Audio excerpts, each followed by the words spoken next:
मस्जिद जो है वो बनाई क्यों जाती? मस्जिद का मतलब क्या है? मस्जिद होती क्या है? मस्जिद बनाने का मकसद क्या है?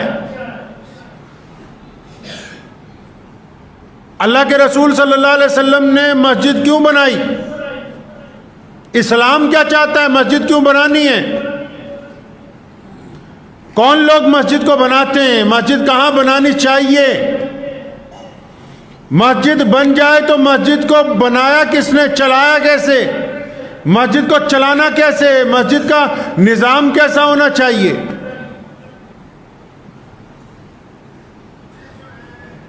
मस्जिद में जो लोग खिदमत करते हैं उनका आइडियल क्या है? उनका मकसद क्या है?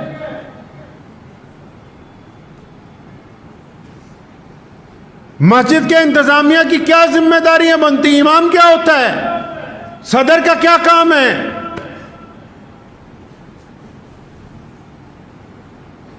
मस्जिद को कैसे संवारना है? मस्जिद में आने वाले का क्या इकराम होना चाहिए?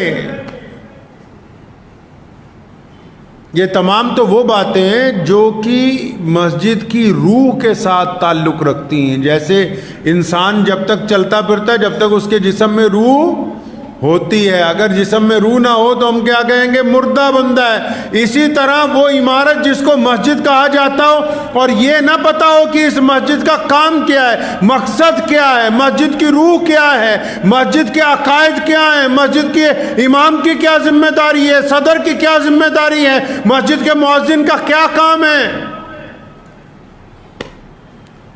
अगर यही पता ना हो फिर वो इमारत मस्जिद नहीं है, सिर्फ एक इमारत है खाली। तो मस्जिद क्यों बनाते हैं भाई? आजकल क्योंकि हम लोग इस तरफ तवज्जो नहीं देते, कम तवज्जो देते हैं। अगर किसी आम मुसलमान को पूछेंगे कि मस्जिद क्यों बना रहे हैं, तो नमाज पढ़ने के लिए बना रहे हैं। क्या सिर्फ नमाज पढ़ने के लिए बनाई जाती है मस्जिद? क्या मस्जिद का काम सिर्फ 5 वक्त अजान देना, नमाज पढ़ना ही है? क्या ऐसा है मोहम्मद रसूलुल्लाह सल्लल्लाहु अलैहि वसल्लम ने तो नमाज पढ़ने के लिए अगर इतनी जहमत गवारा की जा रही है तो ये काम आप अपने घर में क्यों नहीं कर लेते?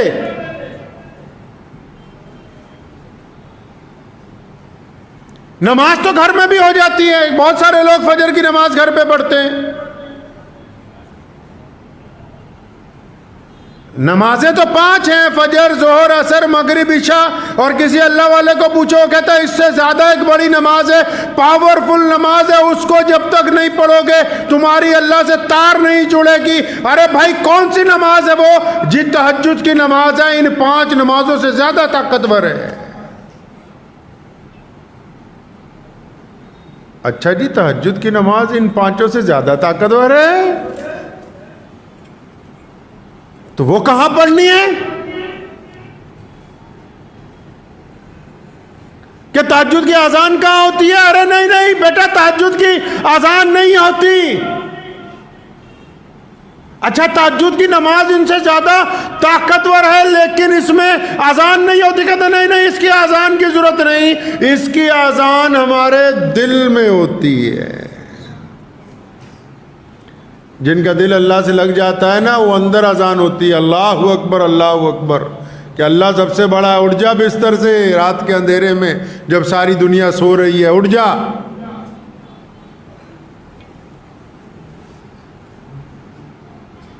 अच्छा, कहता तहज्जुद में अजान नहीं होती तो फिर मस्जिद कैसे खुलेगी? बेटा तहज्जुद में तो मस्जिद जाने की जरूरत ही नहीं है। अच्छा, तहज्जुद में मस्जिद भी जाने की जरूरत नहीं, तो इमाम साहब को घर पे बुला ले तहज्जुद की नमाज पढ़ाने के लिए? नहीं नहीं, तहज्जुद में इमाम की भी जरूरत नहीं।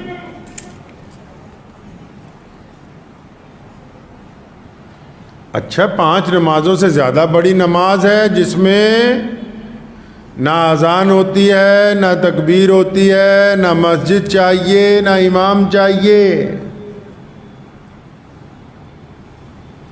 फिर इन्हीं 5 नमाजों में ऐसी कौन सी बात है कि जगह खरीदते हैं बड़ी महंगी। अभी टोक्यो में, जापान दुनिया का सबसे बड़ा महंगा मुल्क है, पता है आपको? टोक्यो में 1 गज जमीन खरीदने के लिए हमारे मुल्क का 1 करोड़ रुपया खर्च करना पड़ता है। मुसलमानों ने वहां बड़ी बड़ी मस्जिदें बना दी पिछली 3 दहाइयों के अंदर। वहां के यहूदो नसारा हैरान रह गए अपनी अकल पे। कहते यहां रहने के लिए, घर बनाने के लिए सोचना पड़ता है कि कुछ गज के अंदर बन जाए। इन्होंने मस्जिदें इतनी बड़ी बड़ी तामीर कर दी, क्यों? वजह पता लगे। अगर सिर्फ 5 वक्त नमाज का मसला था तो क्या सिर्फ इस 5 वक्त के लिए मस्जिद बना दी गई? बताते क्यों नहीं इन मुसलमानों को कि यह मस्जिद बनाई क्यों जाती है? मोहम्मद रसूलुल्लाह सल्लल्लाहु अलैहि वसल्लम ने मस्जिद बनाई क्यों? मोहम्मद रसूलुल्लाह सल्लल्लाहु अलैहि वसल्लम अपनी मस्जिद में बैठकर क्या करते थे? मोहम्मद रसूलुल्लाह सल्लल्लाहु अलैहि वसल्लम की मस्जिद में फजर से जोहर तक क्या होता था? जोहर से असर तक क्या होता था? असर से मगरिब के दरमियान क्या करते थे? मगरिब से ईशा के दरमियान क्या होता था? बताओ पूरी दुनिया के मुसलमानों को आज कि यह मस्जिदें क्यों तामीर की गई? इन मस्जिदों का क्या किरदार है? ये पूरी कायनात में इस्लाम का जो फरेरा लहरा रहा है, ये मोहम्मद रसूलुल्लाह ने जो मस्जिद नबी कायम की, ये उसकी बरकतों की वजह से आज कायनात में करोड़ों मस्जिदें बना के मुसलमानों ने तैयार कर दी। ये इसलिए लहरा रहा है, सिर्फ 5 वक्त नमाज पढ़ने के लिए मस्जिद नहीं बनाई। मस्जिद क्यों बनाई भाई? तहज्जुद तो घर में भी हो जाती है, इनसे बड़ी नमाज है। कि चलो मोहम्मद रसूलुल्लाह से पूछते हैं, या रसूलुल्लाह बताएं मस्जिद क्यों बनानी है?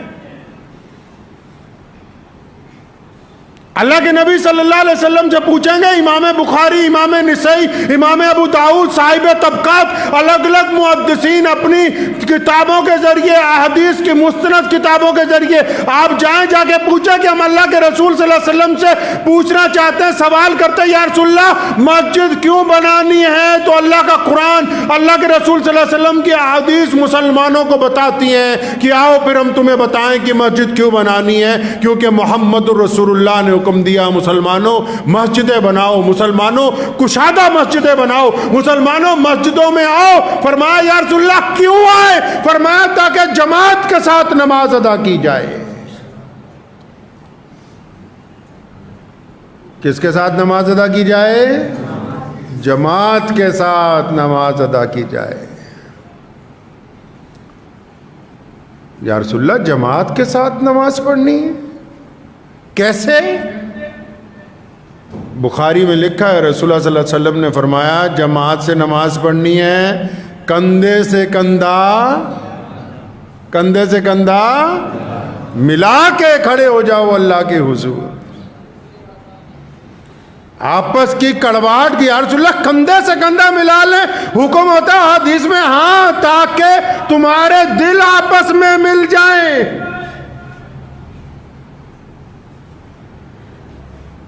ये सरकारी मुल्ला समझता है सिर्फ इसलिए मस्जिद बनाई कि 5 वक्त अजान होगी, नमाज होगी, तुम अपने घर हम अपने घर।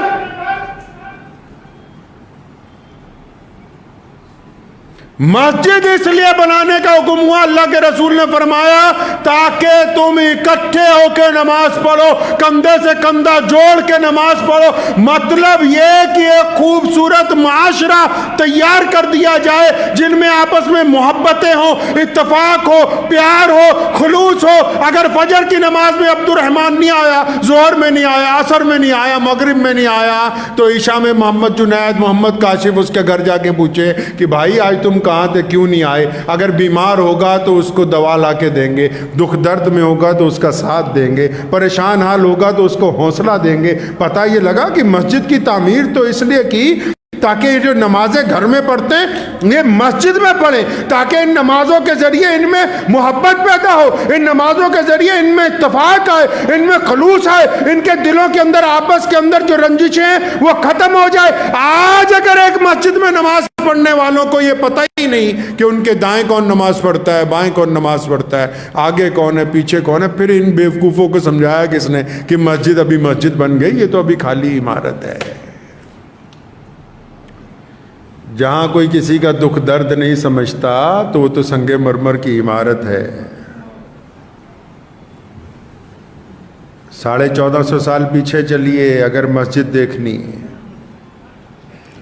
अल्लाह के प्यारे नबी हज़रत मोहम्मद रसूलुल्लाह सल्लल्लाहु अलैहि वसल्लम की मस्जिद, आपको पता है रसूलुल्लाह सल्लल्लाहु अलैहि वसल्लम की 80% जिंदगी मस्जिद में गुजरी।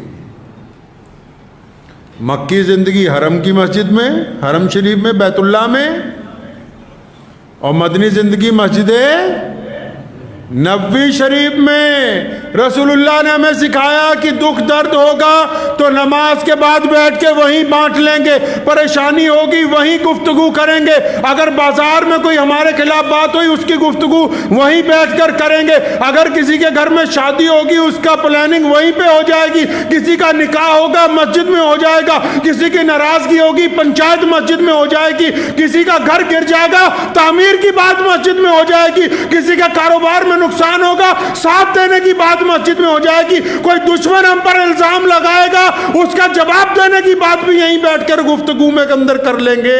फरमाया मस्जिद तो इसलिए बना दी ताकि तुम आपस में एक दूसरे का साथ दे सको।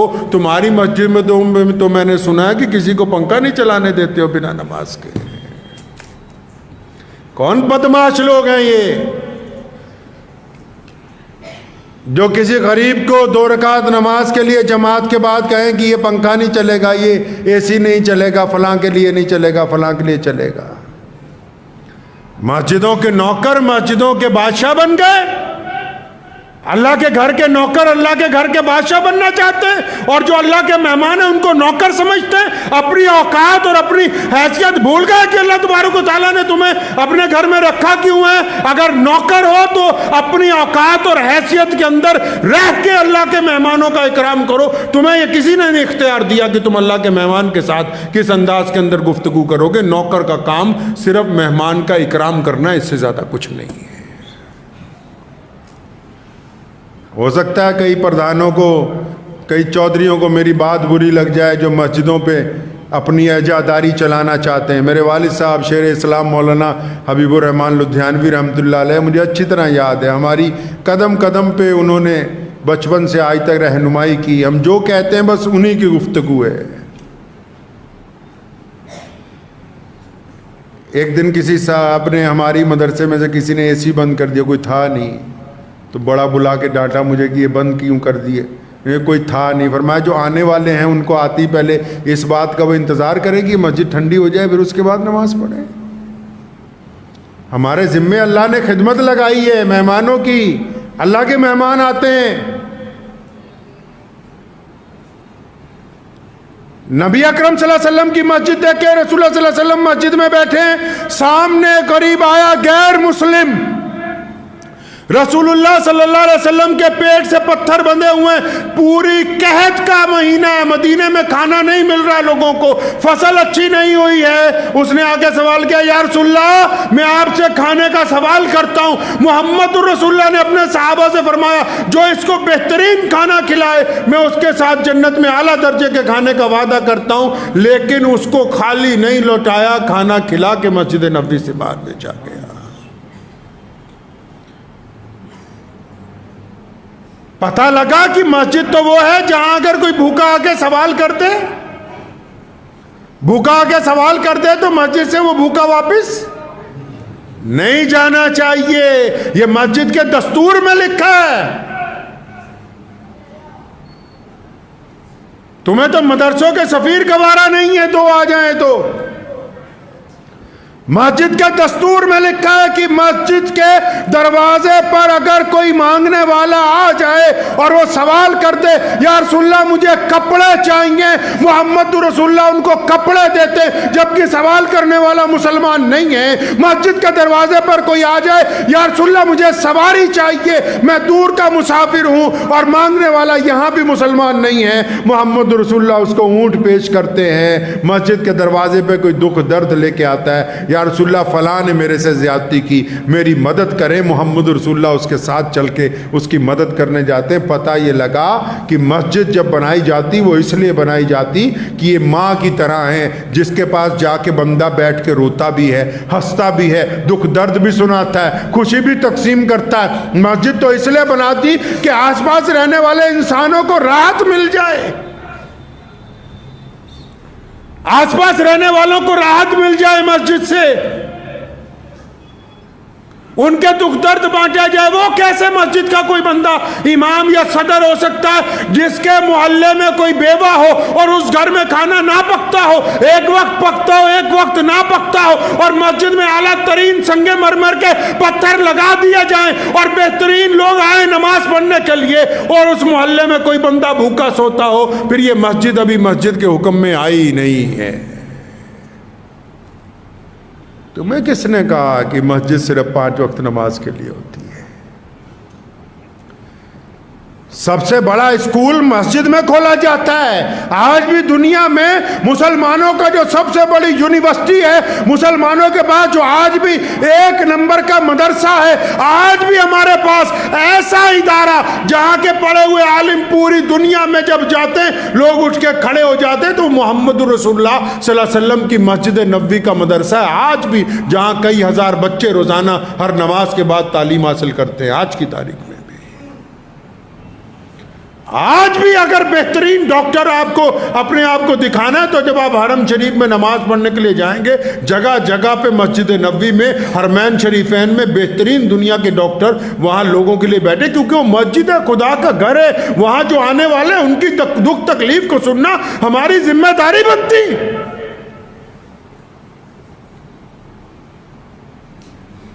मस्जिदें तो इसलिए बनाई जाती हैं कि दुख दर्द बांटे जाएंगे, मोहब्बतों को आम किया जाएगा, आपस की रंजिशों को खत्म किया जाएगा। इनको पता ही नहीं, इनको ये तो मैं मानता हूं जितने फरोई मसाइल हैं इनसे सुन लो, वो ठीक है अपनी जगह जरूरी। हम कब इंकार करते हैं कि वजू के फराइज जरूरी नहीं, किबले की तरफ मुंह होना जरूरी नहीं, लेकिन ये भी तो जरूरी है कि जो कंधे से कंधा रोज मिल रहा है और इनमें सलाम दुआ नहीं है, इनकी नफरत को खत्म करना ये भी नमाज के लिए जरूरी है। ये नमाज के लिए ज़रूरी है कि इनके अंदर रंजिशें ना हो, इनके अंदर नफ़रतें ना हो। ये नमाज के लिए ज़रूरी है कि इनका दिल चिड़ियों की तरह नरम हो जाए लोगों के लिए। ये नमाज के लिए ज़रूरी है कि हर आने वाले का इकराम करते हो। ये नमाज के लिए ज़रूरी है कि अपने पड़ोसियों के अगर वो गरीब हैं तो उनका मज़हब ना देखें। ये जो पूरी दुनिया में आप इस्लाम देख रहे हैं, पूरी दुनिया के अंदर आप देखते हैं मुसलमानों में आला तरीन क्वालिटियां, ये मस्जिदों की बुनियादी अकायद की वजह से हैं। आप चले जाएं अभी भी यूरोप में। अभी मैं गुज़िश्ता दिनों जब उम्रे पे गया तो मदीना मुनव्वरा से निकला तो मैंने, मेरे जो साथी थे शहजाद भाई, उनको मैंने कहा कि किसी आम मोहल्ले की मस्जिद में चलेंगे। तो हम लोग गए तो 2 नफिल पढ़ने थे। तो मुझे तो ये देखना था कि भाई आम मस्जिदों में क्या है। तो माशाल्लाह तमाम ज़रूरियात के सामान के साथ साथ फ्रिजों के अंदर खाना रखा हुआ है, खजूरें रखी हुई हैं, पानी की बेहतरीन बोतलें रखी हुई हैं। क्यों भाई, ये चीज़ें तो बाज़ार में महंगी बिक रही हैं। ये तो इस रेगिस्तान के मुल्क में बाज़ार में ये चीज़ें महंगी हैं। ये मस्जिद में तो वाफिर मिकदार में क्यों भाई? क्योंकि जो बंदा मस्जिद में नमाज पढ़ने के लिए आ रहा है उसको तकलीफ नहीं होनी चाहिए, उसको परेशानी नहीं होनी चाहिए।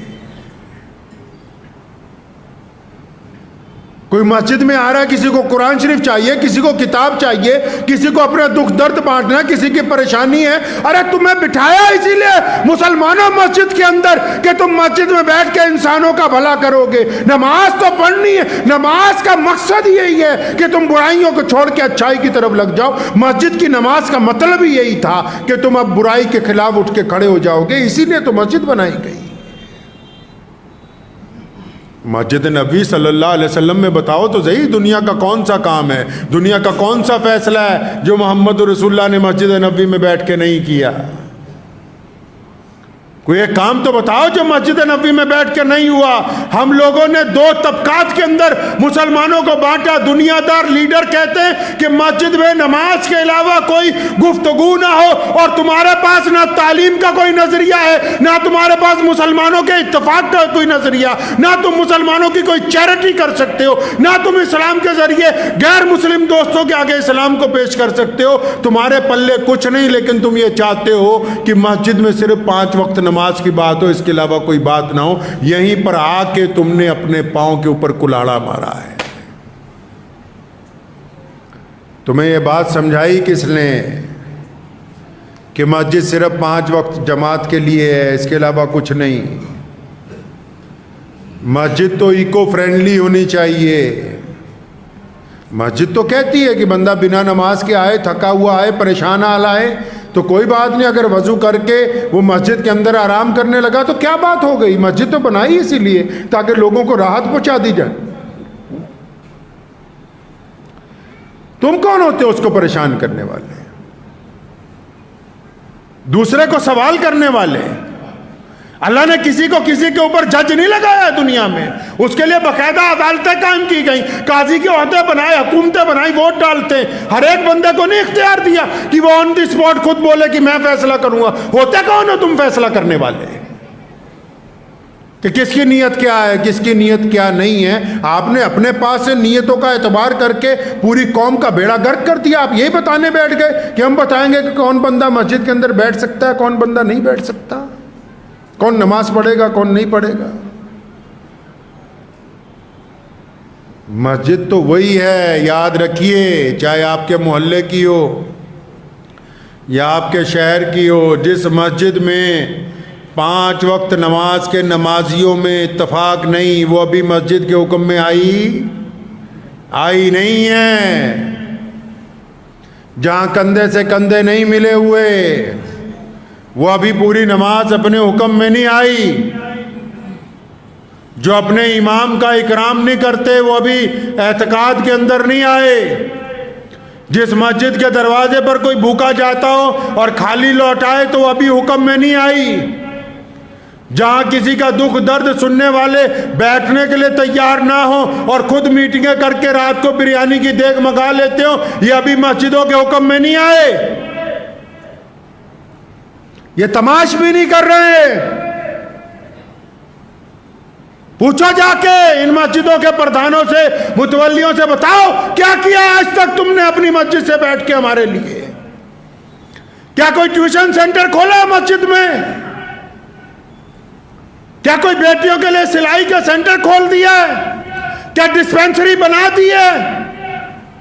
बताओ तो सही कि किया क्या मस्जिद में बैठ के। क्या कोई ऐसा निजाम बना दिया कि जो आता है, जिसके पास किराया नहीं होता, उसको टिकट देके रेल चढ़ा देते हो। पता लगे कोई अस्पताल में बीमार होता है, तुम उसका बिल भरने के लिए जाते हो तो उसको दवाइयां देते हो। पता तो लगे किया क्या। पूछा एक दफा इनसे जाके कि तुम करते क्या हो मस्जिद में।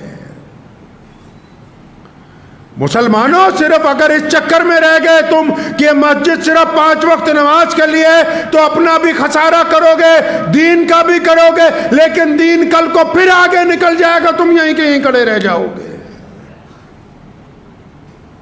पूरी दुनिया की मस्जिदें देखो जाके, यूरोप में जाइए, अफ्रीका में जाइए, अरब के अंदर जाइए, गल्फ की कंट्रियों में जाइए, पता लगेगा मस्जिद होती क्या है, मस्जिद के हुकूक क्या है, मस्जिद करती क्या है। बड़े बड़े इदारे मस्जिदें चलाती हैं, बड़ी बड़े स्कूल, बड़ी बड़ी यूनिवर्सिटियां मस्जिदें चलाती हैं। तुमने दीन को जब दुनिया से अलग किया, मुसलमानों के लिए दीन और दुनिया 2 शोबे नहीं हैं। हमेशा बाद पल्ले बांध लो। हमारी दुनिया भी हमारा दीन है, हमारे पास नहीं है दुनिया का कोई खाना। पूरी दुनिया में यही तो लुत्फ की बात है। आपको पता है क्या लुत्फ की बात है? जो बातिल है, या आप पूरी दुनिया में कहीं जाएंगे, कोई इबादत गाह बनती है ना, तो कई लोग कतराते हैं कि इबादत गाह के करीब का प्लाट नहीं लेना, परेशान हो जाएंगे। लेकिन जब मस्जिद बनती है तो मुसलमान ज़्यादा पैसे इसलिए लगाता है कि मस्जिद के साथ वाला प्लाट मिल जाए ताकि मेरा घर अल्लाह के घर के साथ जुड़ के बन जाए। ये फर्क है ईमान के अंदर और खोखले दिलों में। इसलिए अपने अंदर थोड़ी बेदारी लाइए। जो लोग, जिनको अल्लाह ने मस्जिदों की जिम्मेदारी दी है, या जो मस्जिदों में प्रधान बने हुए हैं, मेंबर बने हुए हैं, पहले तो 2 रकात अल्लाह का शुक्र अदा करें भी अल्लाह ने आपको अपने घर का नौकर बना लिया। मुजावर हो, कुरान पाक में लिखा है कि हरम के मुजावर उनसे आगे नहीं बढ़ सकते जो अल्लाह के रास्ते में बैठते हैं घोड़ों के ऊपर। मुजावर होना ही बड़ी बात है अल्लाह के घर का। पहले तो शुक्र अदा करो कि अल्लाह ने आपको अपने घर का मुजावर बना लिया, और फिर इस बात को ज़हन में बिठा लो खोपड़ी में कि ये जो लोग आ रहे हैं मस्जिद तक, ये अल्लाह के मेहमान हैं। अल्लाह के मेहमानों का इकराम करना सीख लीजिए। अगर आप अल्लाह के मेहमानों से गुंडागर्दी करेंगे तो अल्लाह की तरफ से जब पकड़ आएगी, सारी चौधराहट निकल जाएगी, सारी प्रधानगी निकल जाएगी। ना दीन के बाकी रहोगे, ना दुनिया के बाकी रहोगे। लिख के ले जाओ इस बात को। एक बात और है हिंदुस्तानी मुसलमानों में, हम लोग अगर बाहर पूरी दुनिया में जाते हैं, अच्छा आपको एक बात मज़े की बता दूं, इंडिया में जो मुसलमानों का प्रोडक्ट है ना, इन्होंने फतवों के चक्कर में चल चल के अपना पैर पे खुद ही कुल्हाड़ी मारी। ज़रूरत तो इनको मसले मसाइल की थी, पूछना था रसूलुल्लाह सल्लल्लाहु अलैहि वसल्लम का चेहरा कैसा था, हम अपने नबी सल्लल्लाहु अलैहि वसल्लम के चेहरे के मुताबिक दाढ़ी रखे, पूछना था। लेकिन ये पूछने नहीं गए, फतवा लेने गए। क्यों? कहते यार मेरी चाहे छोटी हो या बड़ी हो, अपने साथ वाले का रगड़ा लगाना है। इनको फतवा इसलिए चाहिए ताकि ये अपने भाई की बेइज्जती यहीं पे ये मार खा गए। बस पूरी दुनिया ने मसाइल मालूम किए कि अल्लाह के नबी, आपको पता है कि अरब के लोगों के अंदर कोई फतवेबाजी नहीं है, इतने मुल्क हैं।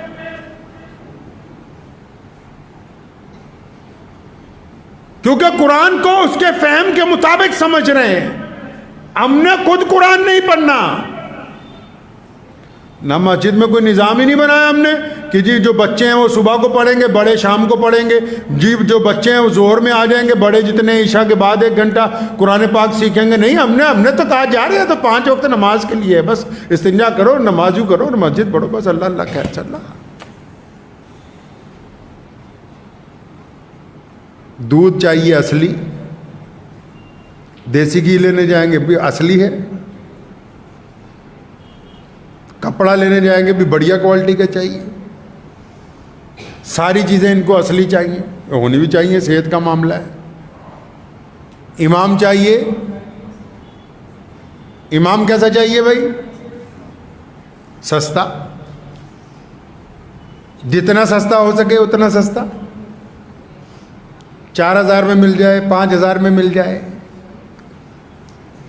6 में मिल जाए। रोने लगेंगे 10,000 पे, आंसू आ जाएंगे सदर साहब की आंखों में।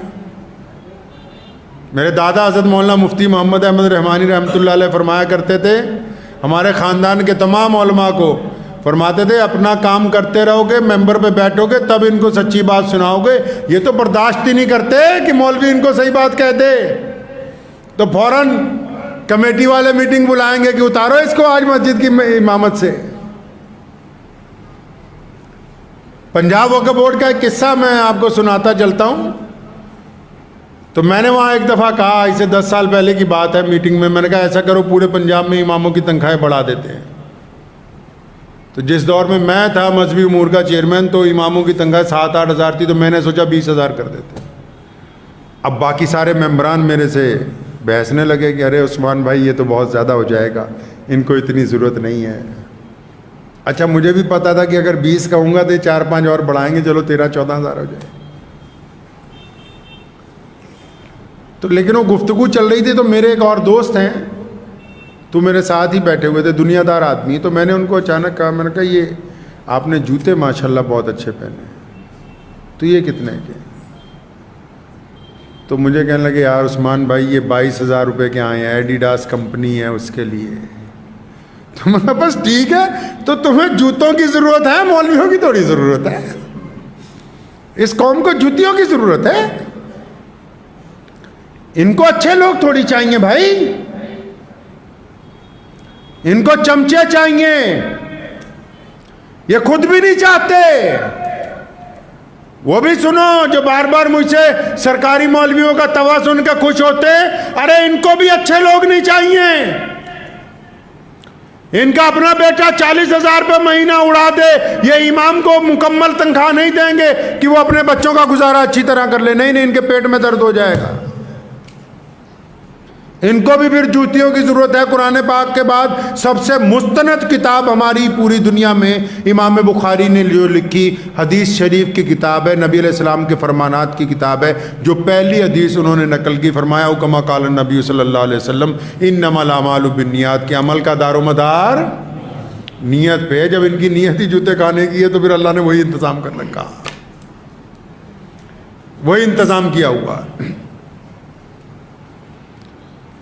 तो इसलिए अगर आप बाकी चीजें असली चाहते हैं, अपनी मस्जिद के इमाम से लेकर निजाम तक को भी दीनी बनाना होगा। लिख लो आज इस बात को अपने दिल पर। जितने प्रधान हजरात हैं, मेंबरान हजरात हैं, आपके लिए मैं दुआ कहूं, किसी के लिए कोई बुरा ख्याल कभी दिल में नहीं आया, लेकिन मैं आपसे भी गुजारिश करता हूं, सिर जोड़ के बैठ जाओ। ये वक्त है दोबारा इस्लाम के पैगाम को आम करने का।